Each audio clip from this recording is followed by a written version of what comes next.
Apostles' Creed.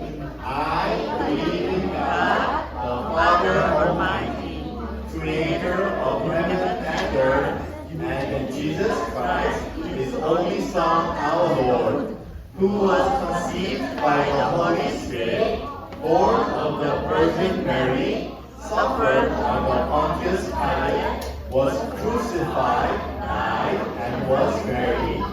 He descended to the dead. The third day he rose again from the dead. He ascended into heaven and sits at the right hand of God, the Father Almighty. From there he shall come to judge the living and the dead.